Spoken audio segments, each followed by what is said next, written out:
Majo John Madden in El Diamante, Mexico, part 2 about meditation.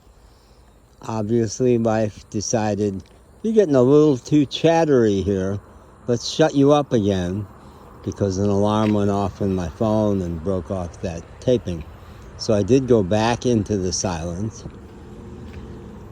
where I ended up on that first tape. I was talking about the meditation teacher whose line was, "I'm meditating great, wasn't I?"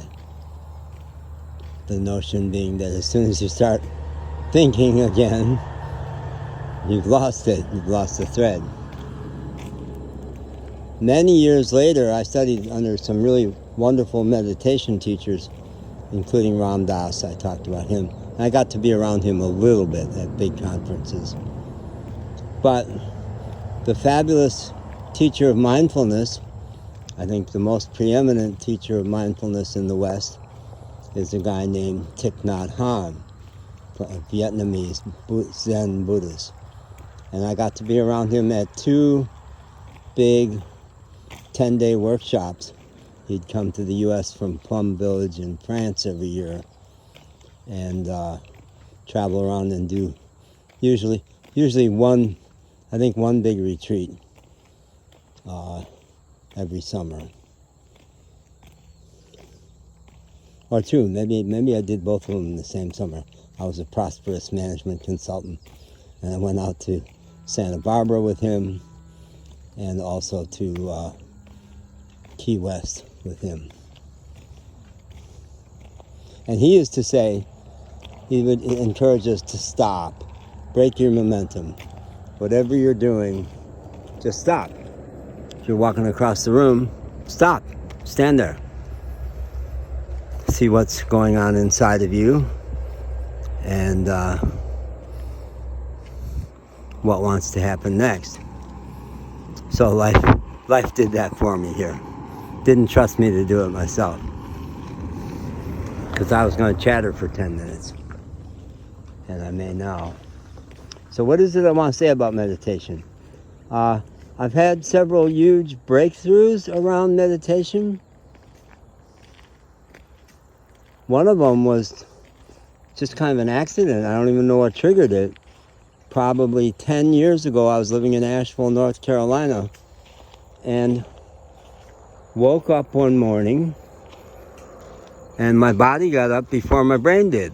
I just went about the activities of my morning with a quiet brain. Just was observing what I was doing. I made a poem about it right after it had ended, that experience had ended after about an hour.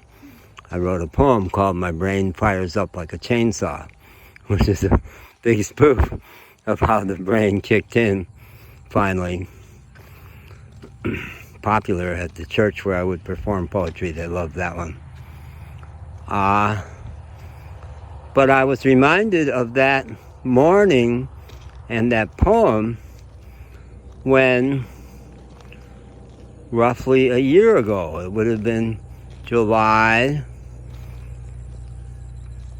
something like July 7th or 8th, is when I rolled into Port Isabel, Texas, South Texas, right near the border. And it's Port Isabel is known for being the gateway to fabulous South Padre Island of college spring weekend fame, but really a quite spectacular ocean getaway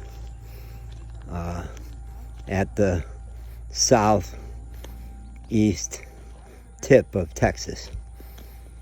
From South Padre Island, I did have the experience of swimming across the Rio Grande River, where it dumps into the Gulf of Mexico to Mexico.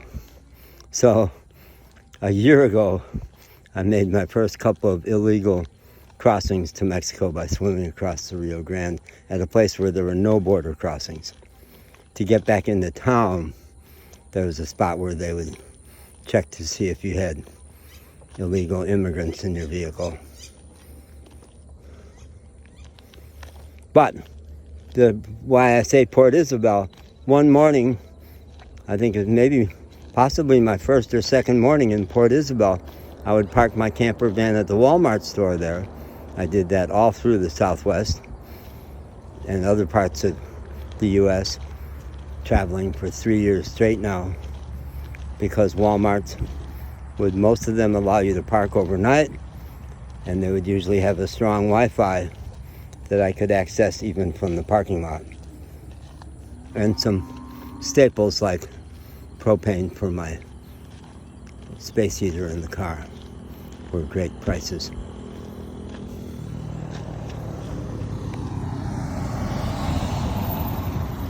A lot of action on the road here.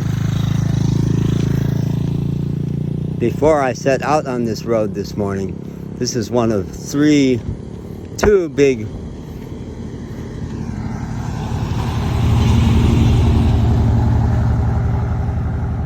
sorry guys, pigs going to slaughter. One of the things that has haunted me in this area. Haunted me, especially pigs, more trucks of pigs, but there are big transport carriers that take cattle to the slaughter too. And that's a whole nother topic that I won't get into right now. But that stopped me. Thich Nhat Hanh would be happy. That stopped my thread and moved my thoughts to compassion for my fellow beings, which he would approve of. So that morning in Port Isabel, something like July 7th or 8th, on the east side of the Walmart, where I ended up parking a lot over the next several months,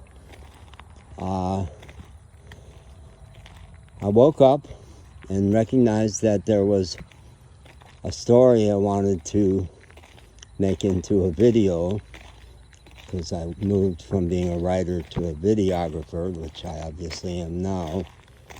I do my writing by walking down the road, talking, mostly. And so I got that off my chest, off my mind, because it was queued up, ready to go. And then I had a cigarette. Cigarettes are used, tobacco was used by Native Americans and still is, and used by macrobiotics people because it's yang, and when your brain is too active, you're too spread out, it makes you solid again. And lots of artists use it for really the same reason, and I do. So I had a cigarette, and by the end of that cigarette, my brain had stopped. Brain had stopped in exactly the same way it had that morning back in Nashville. And I had video, looking around, my eyes were open, but no internal audio. There was audio, I could hear the action, not much at 6 a.m. in the Walmart parking lot, not open yet. But some audio, but none of my audio. No chatter, no commentary, just witnessing. It was a very stunning experience, and it had been happening. I went to the country 3 years ago from the city,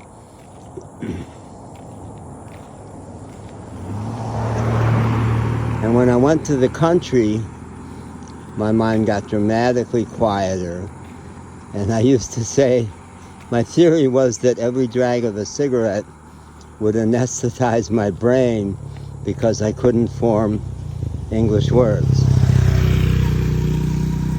It would stop my brain for a matter of seconds, but I could stretch that out into minutes. But the one in the Port Isabel lot lasted most of an hour, and then continued.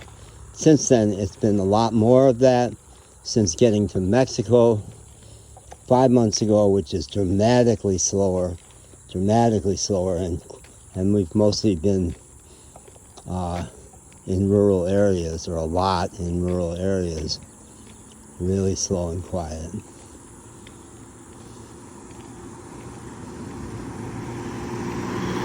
And why I had that experience this morning, I'm going to stop there.